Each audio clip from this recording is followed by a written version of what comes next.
Hello ನಮಸ್ಕಾರ. ನಾನು Rashmi Prabhulingappa, TV anchor, voice over artist. So ನಾವಿವತ್ತು the most talented, the most energetic, the one and only Leela Saptami Gowda ಇವ್ರ ಜೊತೆ ಸ್ವಲ್ಪ ಮಾತಾಡೋಣ ಅಂತ, ಹಾಗೆ ಸ್ವಲ್ಪ ಹಟ್ಟೆ ಹೊಡೆಯೋಣ ಅಂತ ಬಂದಿದೀವಿ. ಮತ್ತೆ ಯಾಕ್ ತಡ, ಬನ್ನಿ ಮಾತಾಡ್ಸೋಣ. So hi Saptami Gowda, nice to meet you. So ಹೇಗಿದ್ದೀರಾ? ಫಸ್ಟ್ ಆಫ್ ಆಲ್ ತುಂಬಾ ಚೆನ್ನಾಗಿದ್ದೀನಿ. ಕಾಂತಾರದಲ್ಲಿ ನಿಮ್ಮನ್ನ ಲೀಲಾ ಆಗಿ ನೋಡಿದ್ವಿ, ಇವಾಗ ಒಂಥರ ಕಾಲೇಜ್ ಗರ್ಲ್ ಆಗಿ ನೋಡ್ತಾ ಇದೀವಿ. ಸೊ ಈ ಮೂವಿಯ ಒಂದು ಎಕ್ಸ್ಪೀರಿಯನ್ಸ್ ಹೇಗಿತ್ತು?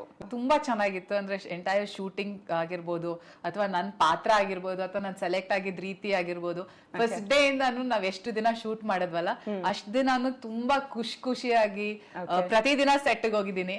ಅಂಡ್ ತುಂಬಾ ಮಜವಾಗಿತ್ತು ಅಂಡ್ ತುಂಬಾ ಕಲ್ತೆ. ಅಂಡ್ ನನಗೊಂದ್ ಹೊಸ ರೀತಿ ಪಾತ್ರ ಏನೋ ನಿರ್ವಹಿಸಕ್ ನನಗೊಂದ್ ಚಾನ್ಸ್ ಸಿಕ್ತು. ಒಂದ್ ಕಾಲೇಜ್ ಹುಡುಗಿ, ಅದಲ್ಲದೆ ಒಂದ್ ಕಮರ್ಷಿಯಲ್ ಎಲಿಮೆಂಟ್ ಇದೆ ಅವಳಿಗೆ, ಹೊಸದು ಕಲಿಯಕ್ಕೆ ಎಲ್ಲಾ ಸೇರಿಸಿ it was a beautiful experience. Right. ಯುವ ಮೂವಿಯಲ್ಲಿ ನಿಮ್ಮ ಪಾತ್ರದ ಹೆಸರೇನು? ಸಿರಿ. ಸಿರಿ, ವೆರಿ ನೈಸ್ ನೇಮ್. ಆಸ್ ಸಿರಿ, ನಿಮಗೆ ಫಸ್ಟ್ ಎಕ್ಸ್ಪೀರಿಯನ್ಸ್, ಲೈಕ್ ಫಸ್ಟ್ ಅದು ಟ್ರೈಲರ್ ನ ನೋಡ್ಬಿಟ್ಟು ಹೇಗ್ ಅನ್ಸ್ತು? ತುಂಬಾ ಖುಷಿ ಆಯ್ತು ಟ್ರೇಲರ್ ನ ನೋಡ್ಬಿಟ್ಟು. ಈ ಮೂವಿನ ಮಾಡಿದ್ದು ಈಸಿ ಅನ್ಸ್ತಾ, ಅಥವಾ ಈಗ ಪ್ರಮೋಷನ್ಸ್ ಮಾಡ್ತಾ ಇರೋದು ಈಸಿನಾ? ನಂಗೆ ಎರಡು ಖುಷಿನೇ. ನಂಗೆ ಆತರ ಏನಿಲ್ಲ, ಯಾಕಂದ್ರೆ ಮೂವಿ ಮಾಡಿದಾಗ ಅದೊಂದು ಪ್ಯಾಕೇಜ್ ಅಲ್ಲಿ ಬರುತ್ತೆ. ರೈಟ್. ಅಂದ್ರೆ ನೀವ್ ಸಿನಿಮಾ ಮಾಡಿದ್ಮೇಲೆ ಆ ಸಿನಿಮಾನ್ ಪ್ರಮೋಟ್ ಮಾಡೋದು ನಿಮ್ ಕರ್ತವ್ಯ, ಬರೀ ಆಕ್ಟ್ ಮಾಡೋದಲ್ಲ. Absolutely, no doubt about that. Already ಹೊಸಪೇಟೆಯಲ್ಲಿ ನಾವು ನೋಡಿದ್ವಿ, ಜನ ಸಾಗರ ತುಂಬಿತ್ತು.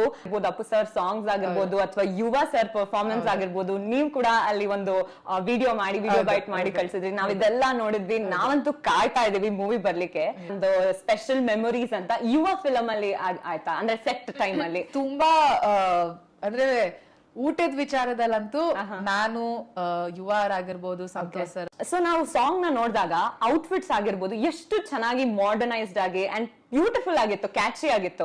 ಅಂದ್ರೆ ಪ್ಲೇನ್ ಬ್ಯಾಕ್ ಗ್ರೌಂಡ್ ಇದೆ, ಕ್ರೀಮಿಶ್ ಬ್ಯಾಕ್ ಗ್ರೌಂಡ್. ನಿಮ್ದು ಔಟ್ಫಿಟ್ಸ್, ಸರ್ದ್ ಔಟ್ಫಿಟ್ಸ್ ಆಗಿದೆ, ಯುವ ಸರ್ದು ತುಂಬಾ ಹೈಲೈಟಿಂಗ್ ಆಗಿತ್ತು. ಸೊ ಅಲ್ಲಿ ಒಂದು ಸ್ಟೆಪ್ಸ್ ಮಾಡ್ಬೇಕಾದ್ರೆ, ಡ್ಯಾನ್ಸ್ ಸ್ಟೆಪ್ಸ್ ಲದಾಖ್ ಅಲ್ಲಿ ಮಾಡಿದ್ದು ಅನ್ಕೊಳ್ತೀನಿ. ಸೊ ಅಲ್ಲೆಲ್ಲ ಮಾಡಿದಾಗ ನಿಮ್ ಎಕ್ಸ್ಪೀರಿಯನ್ಸ್ ಹೇಗಿತ್ತು? ಆ ಒಂದು ಕೋಲ್ಡ್ ವೆದರ್ ಹೇಗೆ?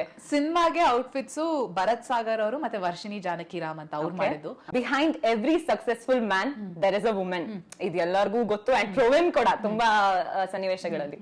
ಸೊ ಇವಾಗ ಅಶ್ವಿನಿ ಪುನೀತ್ ರಾಜ್ಕುಮಾರ್ ಮ್ಯಾಮ್ ಬಗ್ಗೆ ಹೇಳ್ಬೇಕಂದ್ರೆ, ಪ್ರತಿಯೊಬ್ಬ ಹೊಸ ಕಲಾವಿದರಾಗ್ಲಿ, ಏನೇ ಒಂದು ಪ್ರೊಡಕ್ಷನ್ ಹೋಗ್ಬೋದು, ಅಥವಾ ಒಂದು ನಾನು ಆಕ್ಟಿಂಗ್ ಮಾಡ್ಬೇಕು ಅಂತ ಬಂದ್ರೆ ಎಲ್ಲದಕ್ಕೂ ತುಂಬಾ ಸಪೋರ್ಟ್ ಮಾಡ್ತಿದ್ದಾರೆ. ಸೊ ಅವರ ಸಪೋರ್ಟ್ ನಿಮಗೆ ಹೇಗಿತ್ತು ಈ ಮೂವಿ ಮೂಲಕ?